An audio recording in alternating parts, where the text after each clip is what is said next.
next part of what I'm now calling my super lecture on the future of countries in times of climate shift, because I've gone into a lot of sort of subtopics, which I would hopefully work with somebody else to pull out and then put that on better slides and sheets, because I've talked about a lot of things. The one thing that I talked about before wiping this board clean for proceeding forth was I was talking about how in the creation of a fundamentally agreed upon good, so fundamentally agreed upon good society, uh, the Muslim way is to obtain agreements to enter the society. And it isn't like things are happening willy nilly and we are giving warnings as people are exiting the society. So that also happens on the parallel, but not before people have. This is part one, and that is part two. And part three is penalty.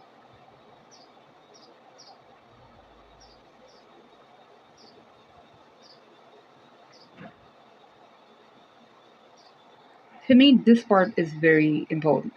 This understanding and idea that societies are not accidental and not unintentional and not unstructured. Some people will start screaming, ouch, we want an unstructured society, we want to be free and all that. That is a true human need and demand, which actually comes from the child part of our soul. So when we are actual biological children, we need unstructuredness so that we are able to sort of understand different parts of our being in our psyche. We play around with ourselves, we let loose, we relax, and then we are happy enough to go on sort of tightening our own screws and proceeding on our life as an adolescent and then as an adult. By the time we become an adult, we agree to enter the society as an adult conscious member to do fundamentally agreed upon good, upon collective good, which will also benefit the individual, by the way. So the individual is within the collective, and we design the collective in such a way such that it gives to the various individuals, gives them differently based on their ability and need, if this is to be a healthy system, by the way. So we don't give everybody same monotonous things. We realize that if we are more able, for example, then we need to help the disabled or less able people, and that comes from ethics, ethics, morality, or basically care and goodness. And this isn't something that can really be imposed upon people. This can be taught to people, and then they gotta really do it themselves. And they would be able to do it when they have it in them. So we got to trust that human beings do have a fundamental good in them. If it is not in them, they are going to be somehow penalized, either by their own rulers or kings or politicians, whatever the kind of structure of politics is in whatever era, or they are going to be penalized by an outer force, which is how things happen. So if you're not handling your own society well, somebody is going to come from the outside and going to take care of you. Right? So an adult society, not a child society, an adult society is not accidental, not unintentional, and not unstructured. So this is how it is. Allow me to plug in something from my faith, Islam. Islam means, and this is a word people dread, right? To submit. By the way, Islam actually means whole.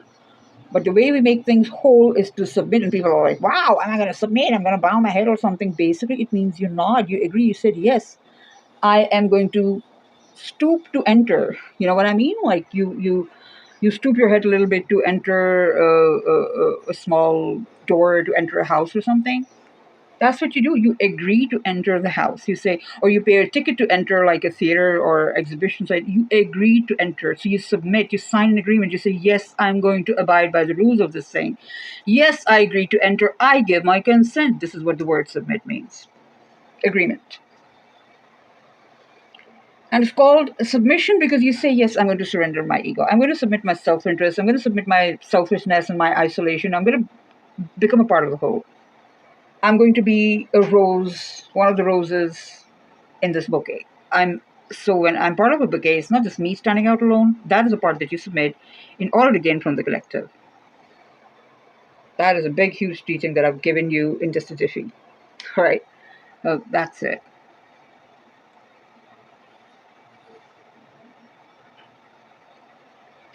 The future of countries in times of climate shift. We need to start focusing more on fundamentally agreed upon collective and common good. Like what would be good, right? And start moving our energies around that. What would be good right now?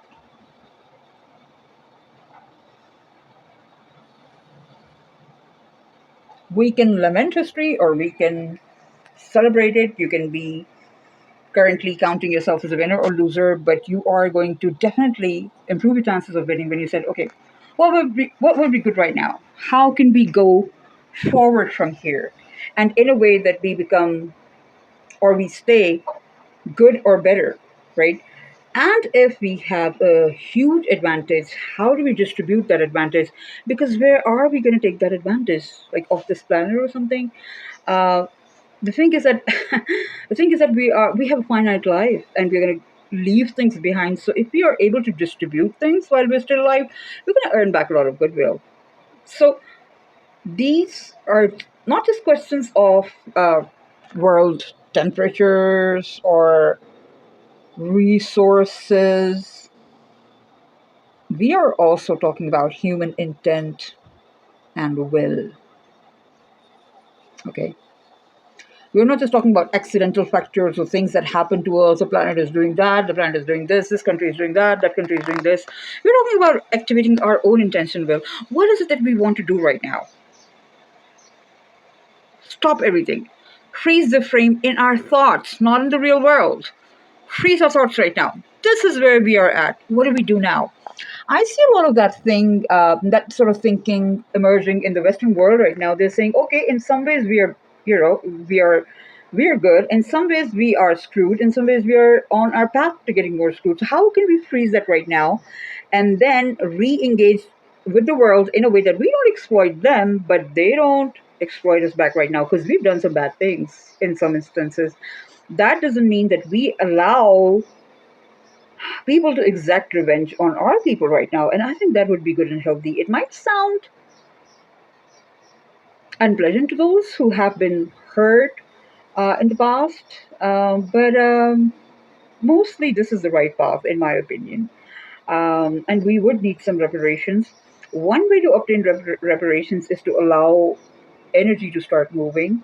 Once energy starts moving, it actually tends to shift from where it is being hoarded to where it is needed, which in fact becomes reparations. So you can actually either demand demand reparations, or allow reparations.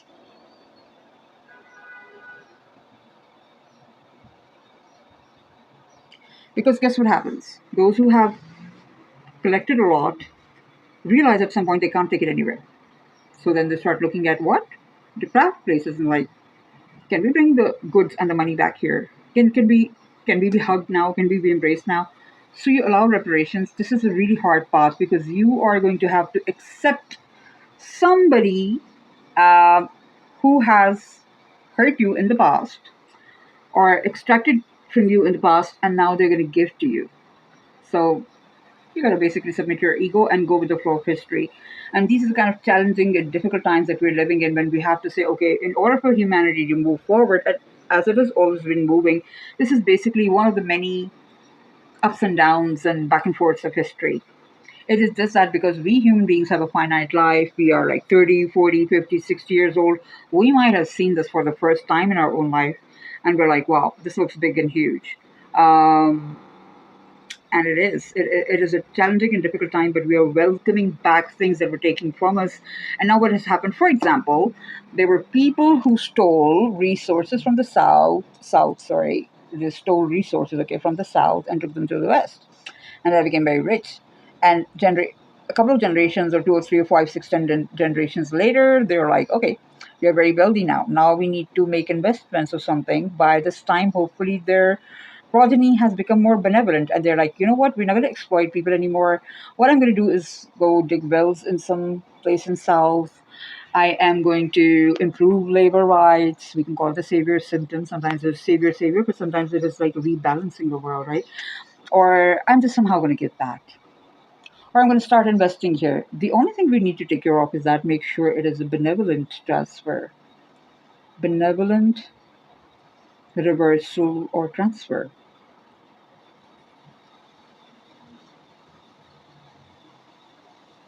And not more extraction.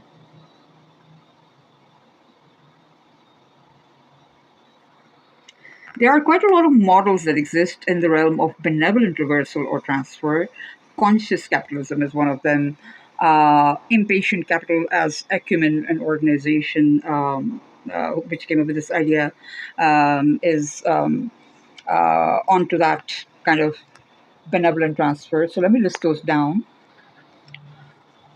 So there are schemas like conscious capitalism, impatient capital, which is a term coined by acumen.org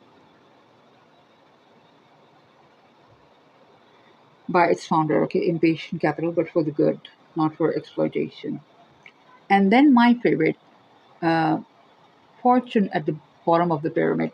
That is when you start developing products for people who are at the bottom of the pyramid of prosperity. You actually develop products for the poor and therefore give them fundamental welfare and wellness. For example, one of my favorites are perennial favorites are stoves. When you create safer stoves, you really help the health and build up some wealth for people who traditionally have been poor. A lot of work has been done in this area, and there are people who have actually stepped out of absolute poverty and they're doing pretty good. And we need to do more. So my idea is that we transfer back wealth from where it has concentrated. It could be the West, and sometimes it is the East, you know, and sometimes it could be within, you know, power brokers within the South itself, and then what's left? Each other. North, obviously, West, North, same thing.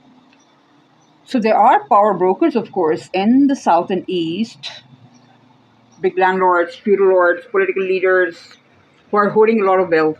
And that needs to be broken down as well and go to people. Meanwhile, the West currently has to take care of its own poor, and all these shifts are happening parallel all at once. So I'm just giving you a map of things and some of the reasons behind that, some of the things that can still be plugged in, some of the things that are happening already, but they're happening scattered all over the map, and we need to bring them together and understand them. I actually think all these things are happening parallel all at once, but it's just that there is no way of sort of bringing that knowledge together, particularly in the mainstream arena, where people are still really scared. They're like, what's happening? What's happening? Is the world falling apart? It's not falling apart. It is actually correcting itself. Now, what does happen though is that when the world starts correcting itself, so if there were resources being allocated in a certain arena and then they start going to a different arena, so what starts happening is that this arena starts shrinking and that arena starts expanding. For example, traditional motor vehicles are being phased out. So if you're working in that sector, you're feeling the crunch, but electric vehicles are coming up. So that is expanding. So if you're somewhere stuck somewhere here, you're like, oh, MG, I am being crushed. And so governments needed to develop some kind of alternative for these people a long time ago. And if not then now they're like, we need to take care of these people and we need to reskill them to move them into something else, maybe not electric vehicles, something like we need to reshape and restructure their lives and give them something to work with. Otherwise they're going to starve. So we don't need to starve them. We don't need to keep them on government handouts either. We need to give them a life of dignity. We need to give them whatever. So basically at this time money is being pulled out of the military industrial pharmaceutical civilization. And so quite a long time ago, what should have happened, and that kind of happened on social media. Influencers were doing it really quietly. These people, there are a lot of people stuck here, by the way, a lot of people. And these are the kind of people, by the way, who are voting for leaders like Trump, who might sound unpleasant to us, because they're very brash and speak their mind and have some personal quirks which we don't like. But those are the kind of exactly the kind of roughnecks who speak for these people who are left behind. So there are a lot of these people left behind, particularly stuck in the Western nations. The problem with Western nations is that they're very highly skilled. So when you're highly skilled, you actually get stuck in your skill and you're not able to reframe or restructure your mind. Whereas in other societies, often your mind is very unstructured, and what that allows you to do is to shift easily, or their minds or their thinking and their social structures are more fluid. So Western thinkers, influencers, movers and shakers, and politicians have to work on helping these people become more mellow and less rigid and less afraid, give them more information, like sort of Jesus them out of their crisis, which is really needed. But I really fear for them and worry about them because they have it really coming for them. And they truly see it and understand it, even though they might not have a sophisticated way of articulating their problems. So this is what is going on. And people don't want to talk about them. They're right. The elites within their country don't want to talk about that because who wants to, build the cat or sort of like open the Pandora's box of this problem? Like this problem, like this shift happening, right? I'm not just talking about traditional motor vehicles. I'm talking about the demise of the military industrial pharmaceutical civilization. Basically, this is what I should be focusing on. When this is collapsing, there are going to be lots of people who will be in trouble. So there are ways of uh, rehab them, by the way, give them a new life. And I would venture on to say work on that front actually has been happening in America, of all of the places, where some people have had the foresight to see things and they said, you know what, let's go back to land and let's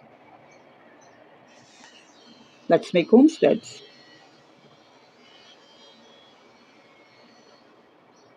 Let's live a pioneer life.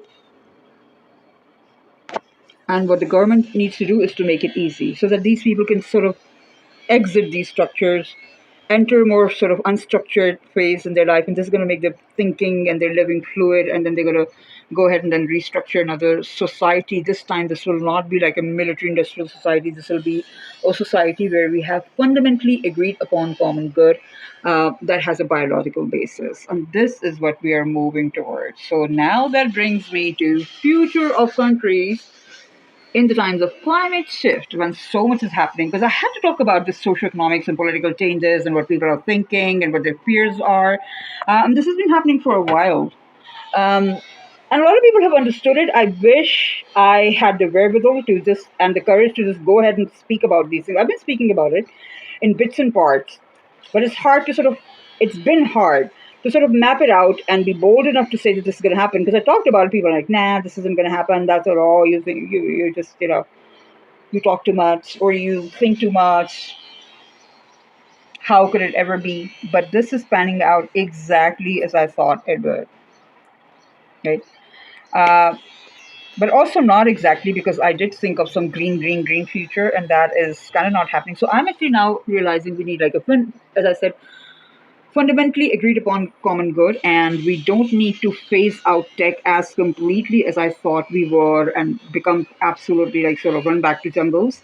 I think we would have homesteads and pioneer structures, but uh, we could possibly like not be totally off grid and primitive, which I thought was going to happen. I think technology is going to be a part of our life.